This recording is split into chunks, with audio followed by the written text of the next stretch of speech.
Ya, assalamualaikum warahmatullahi wabarakatuh. Selamat pagi semuanya. Mudah-mudahan dalam keadaan sehat pada pagi hari ini ya. Nah, baik. Kita pada hari ini akan melanjutkan konsep asam basa, Bronsted dan Lowry pada pembelajaran kita, yaitu tentang larutan asam dan basa untuk di semester genap ini. Nah, sebelum saya lanjutkan pembahasan kita pada pagi hari ini, tidak bosan-bosannya saya ingin menyampaikan kepada kalian untuk memberikan respon dengan baik jika kalian paham ataupun kurang paham terhadap apa yang saya jelaskan di video pembelajaran kita atau video penjelasan yang saya sampaikan kepada kalian. Jadi saya juga akan tahu jika memang benar kalian itu membuka video pembelajaran yang saya buat ini. Jadi sekali lagi untuk memberikan motivasi kepada kalian juga, bagi siapa saja yang memberikan komentar, saya akan memberikan nilai sikap yang baik. Karena kalau nilai sikap itu kan seharusnya saya peroleh dari sehari-harian kan, karena kita dalam keadaan daring, sementara nilai sikap kalian juga harus ada dibuatkan atau diisi di dalam raport. Jadi supaya adil, jadi saya ambillah nilai sikapnya dari keaktifan kalian yang memberikan respon terhadap materi-materi kita selama proses pembelajaran. Ya, jadi siapa yang aktif akan saya kasihlah nilai sikapnya yang baik. Yang lainnya ya kurang lah, bukan tidak ada ya, tetap pasti di atas KKM sih memang, tapi ya tidak sebaik ya beberapa orang yang memang merespon setiap pembelajaran. Nah, oke, baik. Jadi saya lanjutkan ya untuk pembahasan kita pada hari ini, yaitu tentang konsep asam dan basa, Bronsted dan Lowry. Sebentar ya. Oke. Jadi pertama yang kita bahas itu definisinya. Definisi asam dan basa menurut Bronsted Lowry ya. Jadi teori asam basa Arrhenius kan kemarin tuh menyatakan bahwa senyawa HCl itu bersifat asam. Kenapa bersifat asam? Karena dia dalam larutan air akan menghasilkan, jika kita larutkan di dalam air, akan menghasilkan ion OH positif. Kemudian NaOH itu bersifat basa, kata Arrhenius. Kenapa? Karena jika kita larutkan di dalam air, dia akan melepaskan ion OH negatif. Jadi secara teori, asam basa Arrhenius ini berlaku jika dalam keadaan yang pertama, senyawa yang terlibat dalam reaksi harus dalam bentuk larutan. Ya, baru kita bisa mengetahui dia itu bersifat asam atau bersifat basa.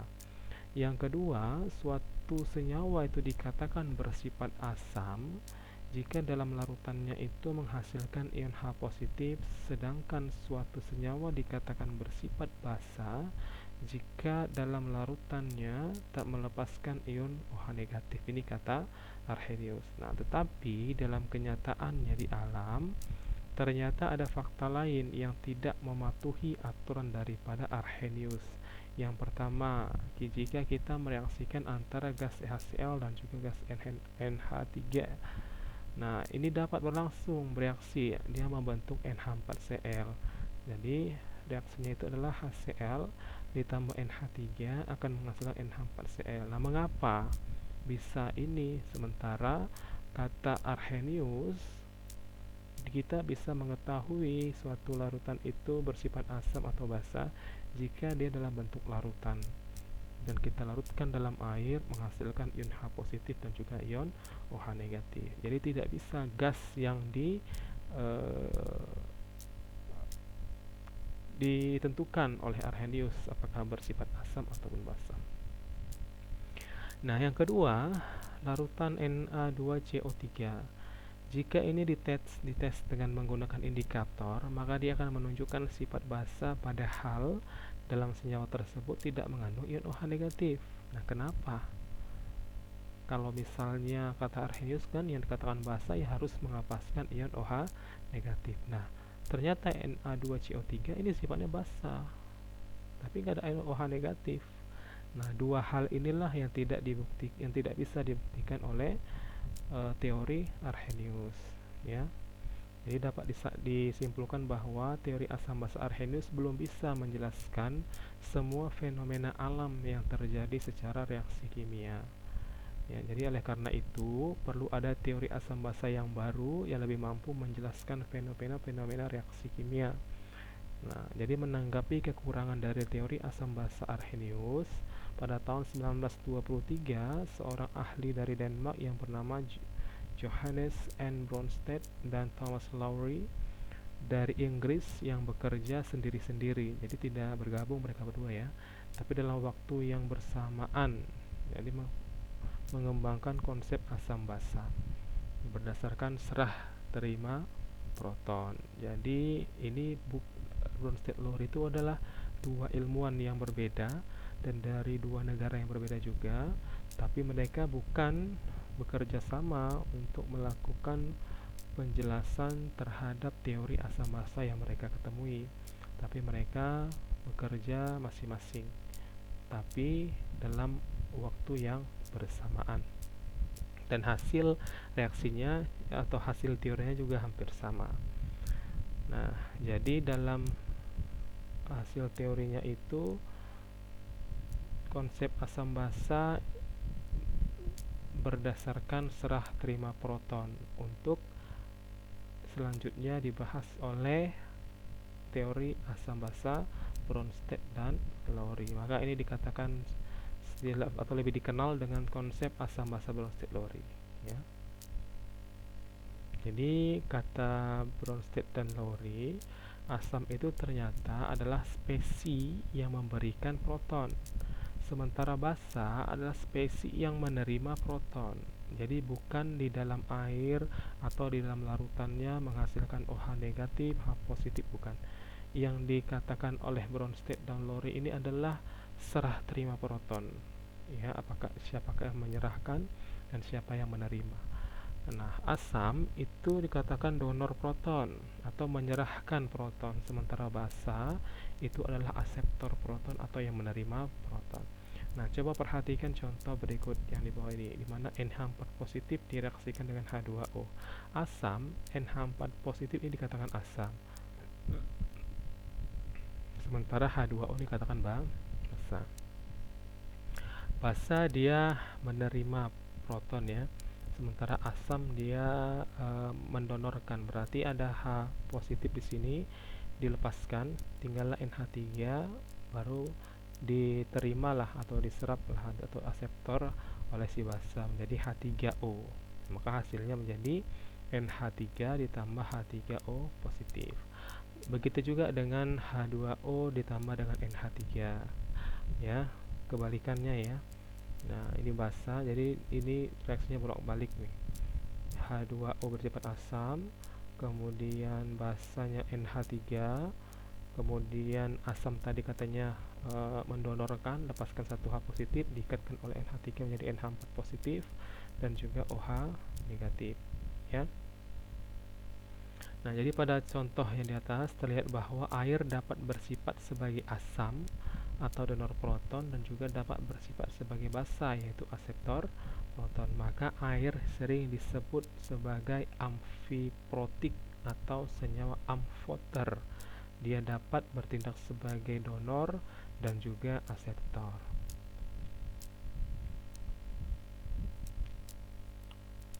Konsep daripada asam basa dari Bronsted Lowry ini lebih luas daripada konsep asam basa dari Arrhenius.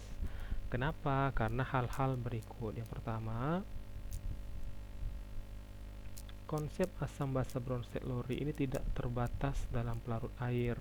Ya, kalau misalnya Arrhenius kan katanya harus larut dalam air dulu baru bisa ditentukan apakah dia itu melepaskan H positif atau H negatif. Nah, sementara untuk konsep asam basa Bronsted Lowry tidak. tidak terbatas dalam pelarut air, tetapi juga dapat menjelaskan reaksi asam basa dalam pelarut yang lain atau bahkan reaksi tanpa adanya pelarut, karena yang dibahas di sini adalah serah terima proton. Yang kedua, asam basa Bronsted-Lowry tidak hanya berupa molekul, tetapi juga berupa kation dan juga anion. Nah, jadi konsep asam basa Bronsted-Lowry ini dapat menjelaskan sifat asam dari NH4Cl dalam NH4Cl yang bersifat asam itu adalah ion NH4 positif, karena dalam air dapat melepaskan proton. Oke ya. Mungkin sampai di sini saja penjelasan sedikit atau penjelasan singkat dari saya.